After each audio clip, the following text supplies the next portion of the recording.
Hello and welcome back to the FSF podcast. I am Tim. I am your host. And tonight you are listening and or watching, depending on where you're getting this, to a show that's made by a nerd for you nerds. So I'm glad that you could be here with me tonight. Now, our guest in the nerdatorium tonight is an actress. She's an author, a TED Talk speaker. She has a documentary film out there that's pretty powerful, and she's an advocate for those who are working through addiction. There's a lot here to cover tonight. Now, you've seen her work in over nearly 90 episodes of Babylon 5, but you've also seen her in shows like 911, Blood of Zeus, and there's a whole litany of other shows. She's got a really cool resume out there. You've also heard her in video games like Starfield, World of Warcraft, Fallout 76, Halo 4. I'm barely scratching the surface of the voice work that she's done. And now just this past November, she released another children's book entitled The Mother Tree. And there's a whole litany of other books. She's, like I said, she's not just an author of one book. She is an author of many. So I'm very excited to discuss with her tonight how she began on in the entertainment business, some of her on-screen roles, her written work as an author, her advocacy work, and so much more. I am very proud and equally as excited to welcome Claudia Christian to the FSF podcast. Welcome to the show. Hey, Tim. Great to be here. I am so excited. I wanted to get you on the show for a little while, so having an opportunity to sit down and talk with you, I'm very giddy, and I've worked through most of my fan base. We're here. I am in the nerdatorium. Claudia is in the nerdatorium. Absolutely. All right. So Claudia, just jump right into it. The very first question I ask every single guest, unless they've been here, multiple times, is about their origin story, because I love to know why people do the things they do, what makes you tick, why you got involved in the entertainment industry. Plus, as I mentioned, I'm a nerd, and we nerds really enjoy a good origin story for our heroes. So being the hero of our story tonight, what made you say, I want to be an entertainer who does all these different things? Wow. Well, I'll unpack that quickly. I always, as long as I can remember, I was writing. I wrote little stories, and I had a whole series of stories about the underdwellers, which were these little creatures under the earth.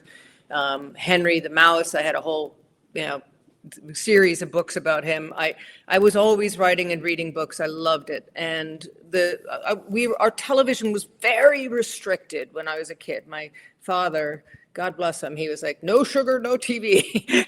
And, the only two things a child wants, of course. Well, yeah. So it became this kind of mystical, Wizard of Ozzy kind of thing that you could have just tiny bits of. So in my allocated 1 hour of television a week, I chose Little House on the Prairie as my show. Wow. So now I had my 1 hour, and we were allowed to watch 60 Minutes. Well, in that 1 hour, I saw kids come on, Melissa Gilbert kind of looked like me as a kid with the pigtails and the, brown hair and the freckles. And I thought, if she can do it, that's what my attitude was already. I'd already done plays. I had already been on stage, and I loved it. I loved everything about performing. It took me out of my shyness as a kid.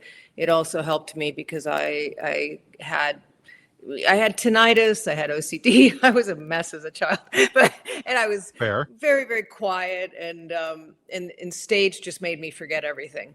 So my dream, the second I saw that kid on Little House on the Prairie, there's actual children. There were lots of kids on that show. I thought, I am going to be on television. So it's interesting because so many actors come on, and I'm not saying it's pretentious, but it can veer into pretentiousness. I watched Akira Kurosawa movies when I was a kid, or, Cassavetes and Swedish, dramas that were 4 hours long. And I'm like, no, man, I had I Love Lucy, Gilligan's Island, Courtship of Eddie's Father. Awesome. I had I Dream of Jeannie, Bewitched. I had television. That was my little, and the after school specials and the Disney, specials. So, yep. It was that was the little illicit, not allowed drug in the house. So I made it very clear in my head from a very young age that I was going to be in television. And that dictated everything from that step forward. I did high school in 2.5 years. When my dad got transferred to California from Connecticut when I was 14, I said, okay, it's a sign, because I need to be in California. So that's where the television industry is. I mean, every single thing was, I thought, falling into place because I was supposed to do that. And I moved to LA when I was 16 years old, alone. Oh, wow. And I left the family home. I had a car, and I had saved up enough money from working 5 different jobs to get an apartment. And that's how I started. That is my origin story. I was one determined little kid. I would say so. I think it's also possible that your mom or my mom and your dad may have been related, because my mom told me that, rather. My mother told me, I keep thinking, I'm getting this switched up in my head, but my mother always told me that I couldn't have too much candy because that would rot my teeth, and I couldn't watch too much TV because that was going to rot my brain. Yes. Little did they know that television was stimulating my power of creating a life. It just seemed like something wonderful to do, to tell stories to people, to make even adults stop thinking about their job and their problems and the bills and all that, and just be suspended in this moment where we're all communicating through this strange device, which is a television. It to me, it was magical. And so was the stage, and it still is. I mean, I've done my share of films. I've done 50 films, but yeah. And I certainly wouldn't have turned down a major film career, but I kept falling back into television. It's interesting. I think too, nowadays, and maybe you have a different viewpoint on this, and I'm actually kind of hoping maybe you do. And if you do, because I love to hear different perspectives on thoughts. But it always seemed to me that as a young person that there was a clear divide between people who would work in television and those who would work in film. And it seems that nowadays that line is more blurred than ever, where you have totally TV stars going into film and film stars going into TV. Whereas before it was like, oh, you're going to be a TV star, you're only going to do TV. Yes, I was on not at all, but I was sort of I got my first TV series in 1983, and that was when Elizabeth Taylor had already done a soap opera, and Charlton Heston was doing TV. The stars were dabbling in television, so it wasn't as much as it was in the 50s, 60s, and 70s. The 80s started the feeling of, Joan Collins did a lot of films. She's doing TV now. Linda Evans. There were stars. There were significant movie stars doing television in the 80s, but it certainly wasn't.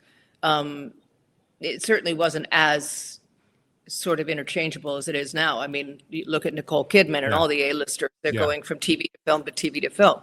So it has definitely become much more of a blur now, but I was at the precipice of that blur. Yeah, I would agree with that, because I looked at some of your IMDb credits, and some of the earlier shows that you were on. Like, one of my favorites actually as a kid, one of the shows that my mom would let me watch with her was TJ Hooker. No, yeah.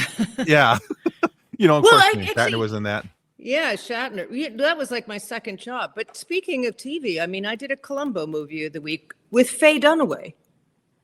That's television, and Faye Dunaway played my mother. So yeah, and she was huge during that era. She was huge. That's Chinatown. These biggest films around, Oscars, this, that. So yeah, right, that was definitely, that was by the 90s, early 90s. That was definitely blurred. But that early television stuff like T.J. Hooker and what are those other really cheesy series I did, A-Team and all that stuff. Those were funny. It was a campy gig fun. And it campy, completely campy. And when I look at those things now, I think how innocent they are. Oh yeah. There was comparison with the full frontal nudity and gang banging and things going on and people dying of drug overdoses every 5 seconds. Absolutely. AK-47s. Yeah. Absolutely. All right. Well, yeah, actually, that's a really cool origin story for you, though, because I was not aware that you had moved out when you were 16 to Los Angeles. And that's a big undertaking for a young person. So, at 16 as a minor, did you go out there and live? I know you said you had to work to get your own apartment and things, but when you first moved out there, did you land with somebody that you knew out there, or did you just like, no, I'm going and I'm going to do this? I didn't know anybody. I luckily, I shouldn't say that. I was working one of my plethora of jobs to make enough money. So I started working at about 12, and then I was modeling at 13 and 14, and then I got a job in a cafe and a job at a sports store selling Hobie cats and bikinis and things like that. So I had a lot of jobs. Plus, I worked in the office of the school because my guidance counselor was trying to get me enough credits to get a GED really quickly in a short span of time. So she gave me what's called workers' credits. She even, I came up to her, God bless her, this woman, Jan Fritzen, I said, look, I'm a 40-year-old trapped in a 15-year-old's body, so we got to get me out of here. And she was like, you know what? I believe you. and she was so wonderful. But so I worked towards that. And in my little modeling days as a teenager in Laguna Beach, I met this makeup artist who was a little bit older than me. I think he was about 20. So he had, a little more experience than me. And I moved into an apartment. We shared the rent of a small apartment. And my parents were happier that I was with an older gay man, living in older, he's 20 years old, living in, and little did they know what he was getting up to. But anyway, it sounded safe to be with a 20-year-old gay roommate. It sounded safe, but it was anything but safe. The people that were coming in that apartment, it was crazy. But, I was just very professional, and I think they trusted that I knew what I was doing. I had a legal name change when I was 14 in preparation to act. Because nobody could pronounce my last name, which was Coughlin, Coghlan. I was born Coughlin, and everyone said, "Oh, Coughlin." Oh, yeah. Coughlin. So eventually, I was like, "Okay, I'll just use my mom's name, Christian," which was also probably a mistake because the very first interview I had with an agent, was this Jewish fellow, and he said, "You're going to call yourself Claudia Christian? You never work in this town, kid." That's so great. I was like, wait a minute, what about Linda Christian? She was a big star. I was like trying to justify my real last name, I pulled out my Irish birth name to him. I said, well, what about my dad's name? He goes, no one knows how to pronounce that thing. I was like, so That's what funny. am I dealing with? Mom's name or dad's name? So, and I had started a bank account, and I had a checking account and everything, and I had a car. So I was perfectly able to live in LA, but I wasn't able to work yet because I was my full height and I looked more mature, and nobody would hire a 16-year-old to play 18. They were hiring 18-year-olds to play 14 and 15 and 16. So because you'd have to get a teacher on set and all that. So it took me 2 years to get a job. But in that time, it was a remarkable experience. I worked, obviously, to make a living. I went to acting classes. I got my headshots done. I signed with a manager for 3 years, and I met people. And I also did what's called go-sees, which back in those days, they would send out young actors to meet all the casting directors. Go-sees, yeah. Okay. Yeah, go-sees. So by the time you actually turned 18, by the time I turned 18, all my manager had to do was make a few calls and say, hey, Claudia's 18 now. If you have anything small for her. And lo and behold, Irene Mariano at Lorimar NBC had a little gig on Dallas, 5 lines and under, and I went in and got the job. Excellent. Okay. Yeah. All right. So you also mentioned, though, that you've always had writing in your blood, and you were always writing stories. Now, in the introduction, we talked about your latest children's novel, The Mother Tree. So I was hoping that you would tell our listeners about that book, what they can expect, and what's going on with the book so that they can look forward to it. Sure. So The Mother Tree started when I was in Rome with my very first bout of COVID with my partner, who's a wonderful composer. And we both had COVID, and we weren't terribly ill, luckily, but we obviously were isolated in the hotel room in Rome. And at one point, I think I must have been running a fever because I sort of hallucinated this idea of these animal characters living all in a tree together. And I started riffing on the French cat, Lulu, it was abandoned by the humans. And then I had this, raccoon, because I used to have a pet raccoon when I was a kid. And I thought, well, Rocky's Okay. the forager, and Rocky's sort of the end of days kind of scavenger guy. And then I came up with this character that was reminiscent of Julie Andrews and Mary Poppins. It was the cardinal, the bird, Madeline. Oh, okay. And she could see everything from above. And then my last character was this turtle, Walter. And Walter was very old. And I started doing these voices for my partner, especially the really cynical French cat, the American people, she was very cynical, very negative, very pessimistic. And he started to think of a musical piece. He said, let's do a piece like Peter and the Wolf about the climate, because my idea was about climate change and about how these animals are trying to survive, and how Lulu is abandoned and she finds these other creatures, and they let her into their tree, which they're living in this oak tree, but the oak tree is dying. And so I started thinking about this, and then he said, let's do a live orchestral piece, and you be the narrator and you play the characters and write the little story. And so I did that. Mm-hmm. And suddenly, in trying to present it to other orchestras and ensemble groups, we realized we kind of need source material. So I might as well write the book. And I was talking to Chris Macaulay, my writing partner, and I said, Chris, I really want to write this into a book. And he said, oh, yeah, that sounds great. And lo and behold, like 2 seconds later, he had a full on, book. We noodled around a bit. I sent him the story that I wrote for the orchestral piece. I sent him all the character descriptions and this and that. I did the voices for him, and boom, it was so fast. So we came up with that, and that book came out in November, just this past November, and it's called The Mother Tree, and it's Crystal Lake Publishing. It's a sweet book. It's a very sweet book too. It doesn't shove climate change down your throat. But it does include, fires and floods, and it teaches kids, what they can do. And there's a nice resolve at the end when humans come in and help the animals. I like that. I like one of the things I think I would appreciate most about that, and not only because I have a 2-year-old grandson and it sounds like a fun book to read to him.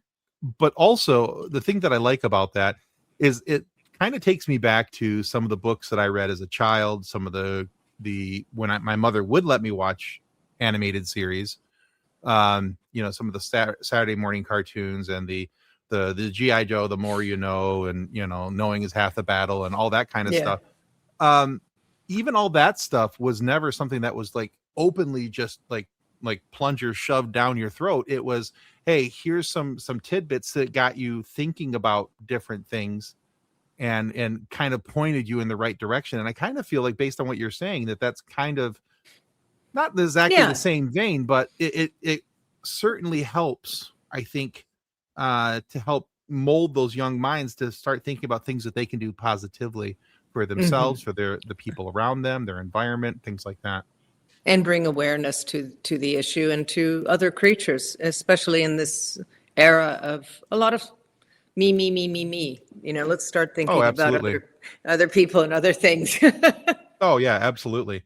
Yeah, a little kindness can go a long, long way. And I think we're seeing that.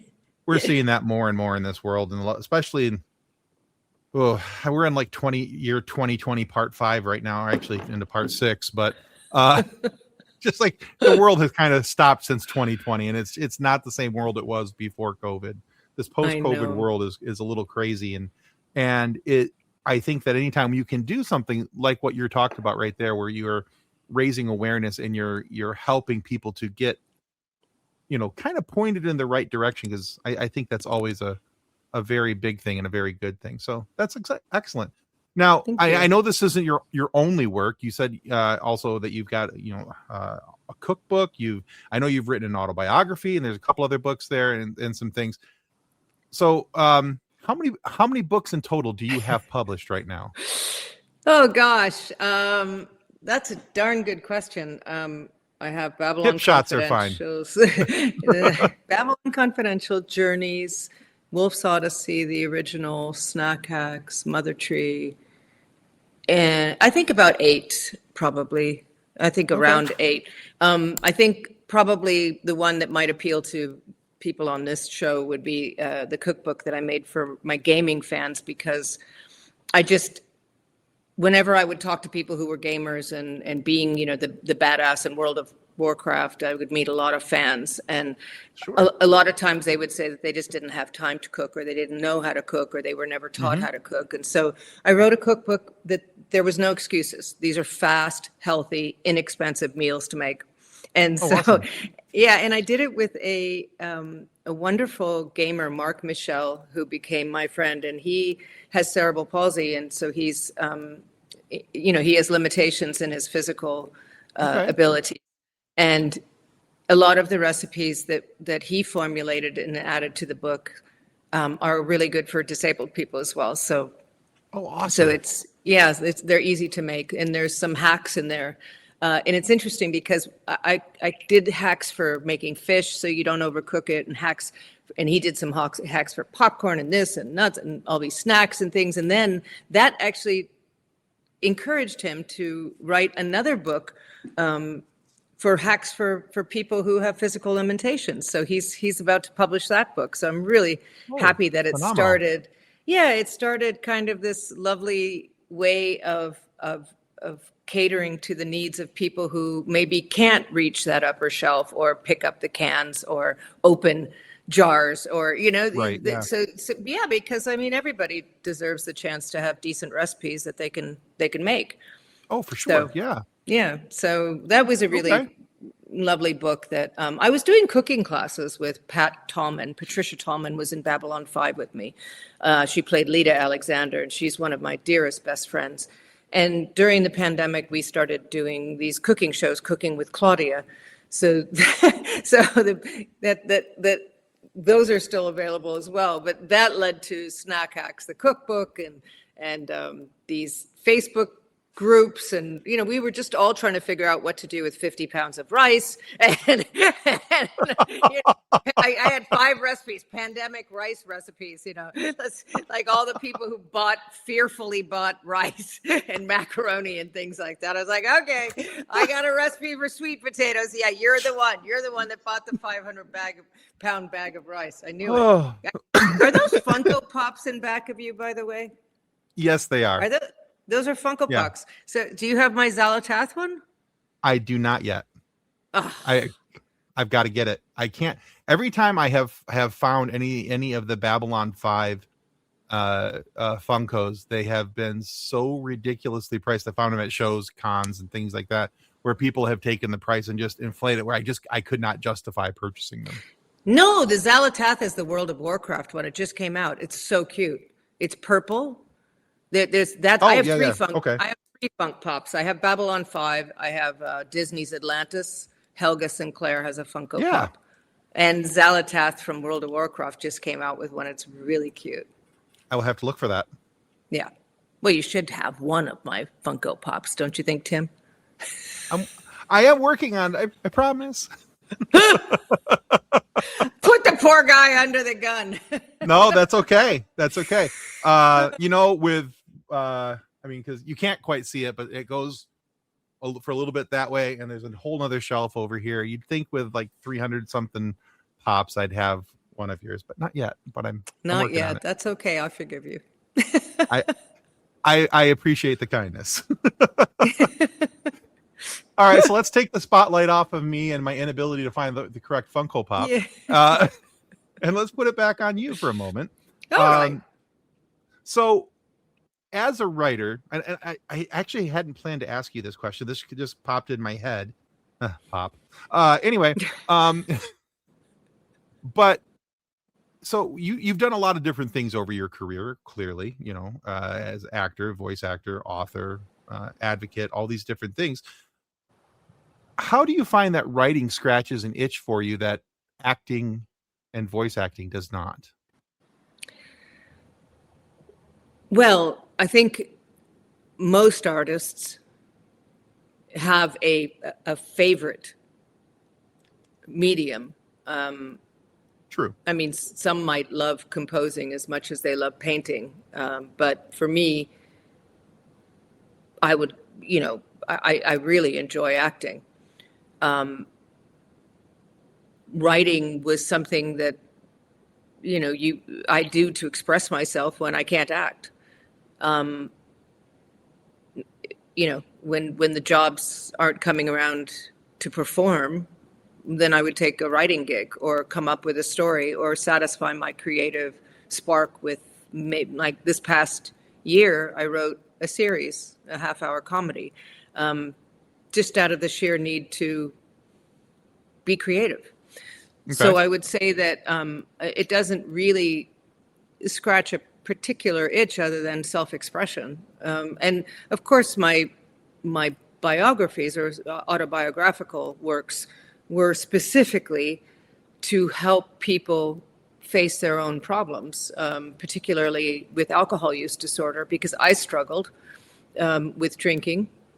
I found a wonderful method that worked for me, and I sort of came out of the closet in 2010 and started helping people. And I think the easiest way for me to help them was to write a book. That first book was specifically to show people that this person who played a hero on TV struggled, and it's normal to struggle. It's a normal thing that happens. And there's nothing to be embarrassed about. And the most important thing is to find something that works for you.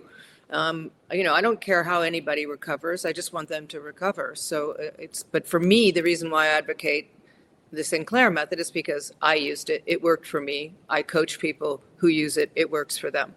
That's why I've stuck to medication assisted treatment in my advocacy, because I've seen how unbelievably successful they work for alcohol use disorder and substance use disorders. So that's kind of my niche is helping people find the right medication to stop drinking or to cut down or to stop using. That's wonderful. Now you sent me a link for the website for Option Saves Lives. And this is obviously very personal to you, and you discussed in your TED Talk. It's the topic of your recent documentary that you also shared with me. But with your own struggles with addiction, how has that directed your life choices since, and moving forward? Since the day that you said, this is what I'm going to do, and this is how I'm going to stop it? Well, I mean, in 2009, when I found this method for getting rid of cravings, which is the Sinclair method, it's targeted use of a FDA-approved medication called naltrexone. And when I started doing the method, my life changed for the better. So instead of keeping it to myself and just fixing my problem and then going back to work, I decided, wow, no, the whole world needs to know about this because a lot of people are dying needlessly. Yeah. Here's this cheap FDA-approved generic medication that's, $1 a tablet, and nobody's utilizing it in the right way.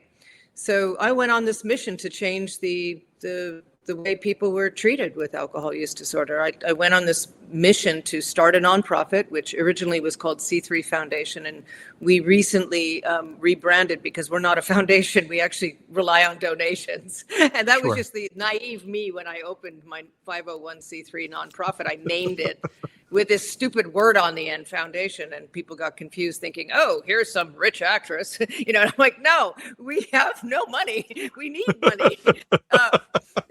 We're not funded. We rely on your $10 a month donations really, really make us survive. So I did that. I launched my nonprofit, and then I made this beautiful documentary that's less than an hour long. I made it specifically for the loved ones of people who are struggling with alcohol. It's called One Little Pill, and I made it because I wanted a mom and dad or a spouse or a brother or sister or a friend to be able to look at this documentary and go, okay, I understand the method. Now I'm going to tell my loved one who's suffering about the method.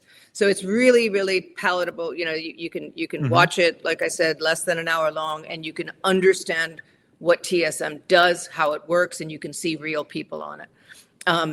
And that documentary has been seen by a lot of people. But really, the most effective tool that I've been lucky enough to do is the TEDx talk.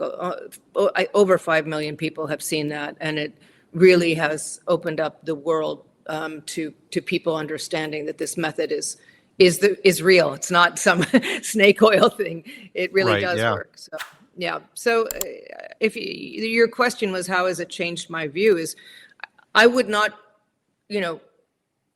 I suffered a lot for over a decade, and I probably missed out on a lot of opportunities because I had gained weight from the booze and I didn't look my best, and I certainly wasn't feeling my best. But when I look at it now, and I look back at what I went through and where I am today and how many people my advocacy has helped, I wouldn't change anything.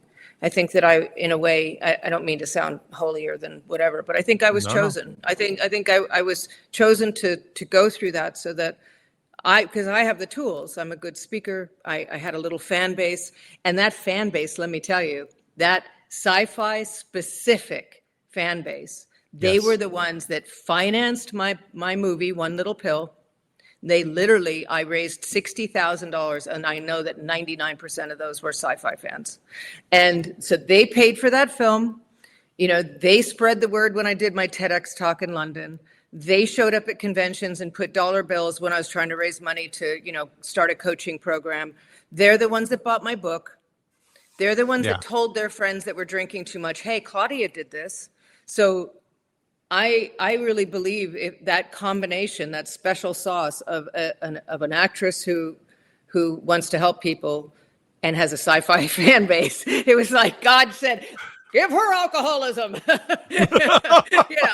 Because I couldn't have done it if I didn't have that fan base, and I couldn't have done it in the way that I did it if I wasn't comfortable speaking or I wasn't an actor. It really was a perfect mix. I mean, it wasn't fun to go through what I went through at all. Believe no. On any level, but I am grateful that I can look back today and say, wow, there's a lot of people who are alive and happy and healthy because of what happened to me. Yeah. I will say this from what I was able to watch of your documentary and what I was able to watch of your TEDx, and just looking around your website and doing some other things. I think one of the greatest things that I've seen, and I'll just throw this out there. Alcoholism gallops through my family. And I have always been exceptionally cautious of how much I drink and all those things, because I'm always been afraid of the what if. But one of the things I think is most inviting about the way that you present things is that you humanize it. And you make it so where it's like, hey, we're all human. We all have our imperfections. We all have our issues. I never once in anything that I read or saw did I feel that you were preaching.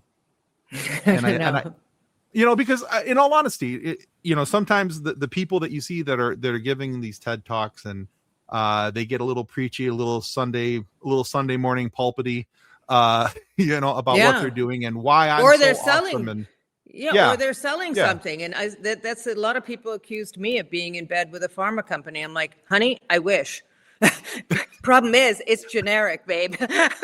Right? I'm not making any dough off of this. Trust me. I wish I was getting some of that pharma cash, but no. Yeah, believe me. So, but I think you have to humanize anything that somebody is struggling with, whether it's mental health issues or substance use disorders, eating disorders. I mean, there's nothing wrong with these people. They're not morally bereft. So, and I'm not any better than the guy laying in a gutter with a paper bag in his hand. I'm no better than that man. I just found something that worked for me. Absolutely. And that's the thing that I say is that I wish everybody had access to this information so that they could find the help that they needed. And that was just the impetus behind everything I did, was let's just spread the word by being loving to each other. If you go to a party or you have an uncle who's drinking too much, just tell him, hey, I saw this actress and she was talking about this thing. That's how we help other people. 100%. I or doing podcasts like this. Yeah. I used to host another podcast. It was my very first one. It was called Focused on Forward. And the reason for that was in 2019, my daughter was diagnosed with a chronic illness. We spent 97 days in the hospital with her. And coming out, this was just a wet bag of cats up there, and it was there was a lot that I needed to unpack, and I was trying to figure all that out, and I was flailing horribly, not failing, flailing, just grasping at anything I could, and I was, and then there was some failing too. Don't get me wrong, but I started that podcast because I was talking to other people who had gone through other things in their life, and one of the things that I appreciated most was the people who I had talked to who had overcome addiction and had fought through these things and were working through all these different things in their life. There's always a moment where they chose, and that was where the tagline came from, because that was a saying that my wife and I use. Well, all we can do is focus on forward. So, where they actually chose to make that step forward in their life. And it's very invigorating to see people doing that and hearing what they're doing and why they're doing it. And so for me, I was like, boy, I wish I would have known this about Claudia way back when, because I would have been loved to have her had her on Focused on Forward. Yeah.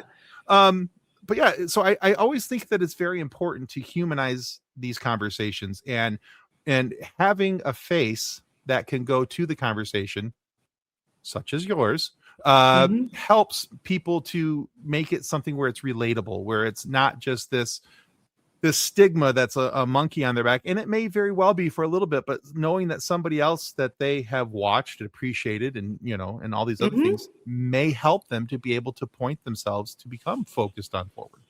Yeah. I mean, I think I look at what Halle Berry's doing with menopause, what Gina Davis did with inequality, sexual inequality in film, choosing these topics that, you have a voice, you have a platform, and now you're going to talk about something that you struggled with, or that bothers you, or that you think is unfair. And I think that's amazing. I think that performers who have a fan base and an audience, I think honestly, I think it's their duty to do something good for the world. Use your voice in some positive way, whatever it is. Just even if it's small, just do something with that power, with that. I always say, I wish I wrote to so many A-listers. I wrote to Ben Affleck's agent, Brad Pitt's agent, anybody who identified as an alcoholic, anybody. Sure. I was like, I wrote to everybody's managers, their press agents, saying, please have them try this pill, just hoping that one of them would be on the cover of People magazine saying, I found this pill. And I would be like, yay, then everybody in the world would know about it. But, instead you got little me struggling, climbing up the mountain, going, shouting. But, hey. Well, you're doing a good work, and I applaud your efforts. And I hope, even if you only help one person, you've done a tremendous thing. So I applaud that wholeheartedly. All right. Well, speaking of that science fiction fan base, now looking at IMDb and your span of your career, which has some really cool stuff on your resume. And exactly. Yeah. I knew you were going to hidden, right? But but you had all these guest appearances on a lot of widely appreciated shows. We mentioned some of them earlier, like the A-Team and Dallas. He's back to television. Okay. Yes. Yeah. I know. I'm bouncing back and forth here. Well, you said sci-fi, and this is such a sci-fi. It's fun. I was doing a little video for a convention in Boston for my writing partner, and he wanted me to talk about The Hidden, which is why I happened to have that photograph right there. And you said sci-fi. I'm like, well, that's a sci-fi movie. It is. No, that was a good call. But you had all these widely appreciated shows until you landed your reoccurring role in Babylon 5. Now, reoccurring? No. Regular. Recurring is when you're only in occasionally. I sit corrected. But yeah, you had your regular role in Babylon 5, almost, I think it was like 87, 90 episodes, somewhere in there. But what has being part of such a beloved franchise meant to you both personally and professionally? Well, you've just heard my spiel on what it did for my advocacy, right? Having that fan base, and certainly opened up, I think, a completely different part of the world. I don't think I ever would have met the people I've met or traveled to the places I traveled had it not been for that show. On a completely, side street, I certainly would have known the convention world or cosplay or anything. I had no idea about sci-fi or genre. I wouldn't have. I wouldn't be friends with Nicola Bryant and all my Babylon 5 co-stars and all the people I've met at conventions. And, it's just created a whole different world. I don't think there's anything comparable to it. I don't even think soap opera stars have that. I mean, I know they do their soap opera conventions and things, but I don't think there's the breadth of that anywhere else other than the genre of sci-fi. And I also don't think there's the extensive loyalty. There are people who, you did one episode of the original Star Trek and you can still sign autographs. So I think that it's a very unique atmosphere to be a part of. And it was a beautifully written character. And it gave me some of the deepest, most beautiful friendships of my life. So, it's funny you say that you do one episode of Star Trek and you can sign autographs. Immediately, I thought of this past November here in Grand Rapids, Michigan. There's the Grand Rapids Comic-Con. Great show, very well supported, and they had. I have his name written down, but the gentleman who was the Gorn from the Gorn episode in Star Trek was there. And he had just this massive line stretching out down the hallway because people wanted to talk to the Gorn so badly. Isn't that funny? Yeah. Well, yeah, it just amused me. But you saying that reminded me of that. But yeah, well, it's true. I mean, they're people who wore prosthetics in one episode, and you couldn't even see their face, but they have their loyal fan base. And I used to be buddies with Jeremy Bullock and Dave Krause and all the guys that were the men behind the masks. And they all had these mostly non-speaking roles in Star Wars. And they would travel around together and make a nice, tidy living doing that. And I thought it was wonderful. It was wonderful. They were fun. They were entertaining. They were kind to the fans. So I love the fact that you can keep doing that for 50, 60 years. Why not? Why not? Oh, for sure. Yeah. So it's a whole different world. Yeah. Oh yeah. The con world is, I haven't been on that side of the table. Obviously I've been on the walk up. Hi, I'm Tim. I really like what you did. Could you sign this, please? I've been on that side of the world. But even on that side of the world, it's impressive to me to watch people come up to somebody who's been on a show or even that one episode and see the fans' reaction. And I love the stories that come out of some of these interactions. And I've seen people give gifts have you ever received a gift from somebody in line at a Comic-Con that said, I made this because of you or your character at this show, that thing? That's actually how I met my convention agent in the early 1990s. I did my first Babylon 5 convention, and this woman came up to me and gave me a stained glass window of Babylon 5, and she said that her partner had made it for me because her partner was a big B5 fan.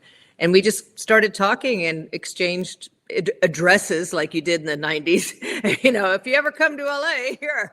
And right. I just thought she was a really nice person. And lo and behold, I sent her a thank you note for the stained glass window, and we started chatting. And I said, "Why don't you become a convention agent? There's all of us need one." Right. And there's only maybe one agent. I think at the time there were one or two agents around, and she moved from Georgia and became my agent, all because she gave me a gift in line. Now, cool I've received a lot of really stupid gifts and weird gifts and creepy gifts and homemade food gifts and things. But in my drinking days, everybody used to give me mead. And then when I stopped drinking, everybody knew that I was a chocoholic. So they would give me chocolates. And but I in many of my books and many interviews over the years, I've told the story about being shot by a guy in a tribble suit, and that all began because he gave me some handmade knitted pillowcases. So yes, I have been given some gifts in my lifetime, some that have led to more interesting stories than others. I can only imagine. I can only imagine. All right, Claudia, we have reached a point in this conversation. As much as I would love to talk for you for hours and hours, I know that you have other things to attend to. But it's time for me to ask you our silly question. Okay, the silly question. The silly question. It's really not all that silly, but the backstory to the silly question, I have to tell you that it's like building a clock to tell you the time. It's not that long. So one of our team members on FSF Podcast, her name is Kathleen. Her and her daughter were out and about town doing some things, and somebody asked her daughter this question, but not her. And Kathleen was like, well, wait a minute. I should be asked this question too. You should never age out of this question. And that question is, Claudia Christian, what's your favorite dinosaur? That's so unfair.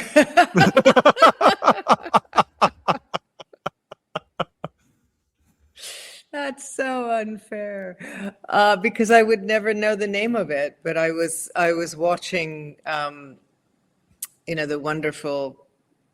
They have a series now on Netflix. It is the beginning of. I don't even know if it's David Attenborough or Morgan Freeman, but whoever's narrating it, one of these giant, long, epic, beginning of the world kind of things. And they had almost an entire episode on the various dinosaur birds that was just amazing. The very, not the giant flyers, but all the tiny miniature flying dinosaurs. And I would never know pterodactyl, Trimininius, whatever the hell their name is, but there were just these adorable small little dinosaurs, like shoebox sized dinosaurs that could fly. They sort of evoked not a bat-like feeling, but they were because they did have sort of snappy mouths. They were just adorable, and I thought, wow, if I was going to have a dinosaur, that would be my pet dinosaur. Easy enough to pop in a purse, but big enough and scary enough to keep people away. So it's like having a chihuahua that can fly. Let's see. Here's a couple different names. Maybe the Microraptor. Oh, I like the Pterodactylus or Dimorphodon. I think it was a Pterodactylus. It could have been. Okay. That sounds right. Yeah. It was just a cute pocket-sized little flying dinosaur. Okay. Fair enough. I'll have to do some more research on that because I don't think I was aware of that one. But all right. All right, Claudia. Thank you so much for being on thank you for being on the FSF podcast today. Where can our listeners and watchers, viewers go to find out more about you, your work, and things you have coming up? They can go to my Instagram page, which is official Claudia Christian. If they want to know what I've been in, they can go to IMDb, which is the International Movie Database, and they just pop my name in there. And they can get every single credit I've ever been in. So if they're playing a video game and they go, I wonder if that's Claudia, they can find out. Let's see where else they can find. Wikipedia has a fairly up-to-date page on me. And but I only run one of my social media pages, and that's my Instagram page, official Claudia Christian. The other pages are either shut down or run by people trying to sell my books. So enough. the real me, the authentic me, is official Claudia Christian on Instagram. Okay. Well, I'll make sure to include a link for your Instagram page, your IMDb page, and I'll also put a link in for in case anybody's in need. I want to make sure there's a link for Option Saves Lives. We'll put a link to that website in there for people because I think that's very important to include as well. Thank you. Please do that. And if anybody wants to watch my documentary for free, it's on YouTube, One Little Pill. Oh, that's right. I'll put a link for that in there down as well. And that'll all be down in the show notes. so that way people can get that information. And especially if it's something like that where it might be able to help them, we want to make sure we Marvelous. do that as well. Thank you. All right, guys. Yeah. Oh, absolutely. Now, hey, guys, if you haven't already, this seems like a really good time since I got you here and you've been listening to Claudia and me ramble on for a little bit, to remind you that following our show on YouTube is the most important free thing that you can do today. It helps ensure that we get more amazing guests like Claudia Christian here, and have these great moments for you guys to be able to listen to and find out more about your favorite people in pop culture. So please consider following our show. It helps us out way more than you know.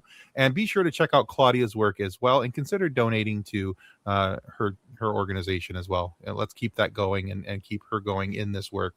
To use the expression, she's doing the Lord's work. She really is. So let's help her help people. So on behalf of Claudia Christian and myself, I'm Tim, host of the FSF Podcast. Thank you for watching and or listening. And may the force continue to be with you as you live long and prosper. Goodbye. Copyright 2026 FSF Podcast. Reference to any specific product or entity mentioned on this podcast does not constitute an endorsement or recommendation by FSF Podcast. The views expressed by guests are their own, and their appearance on the program does not imply an endorsement of them or any entity they represent. If you have any questions about this disclaimer, please contact us via email at info@fsfpodcast.com.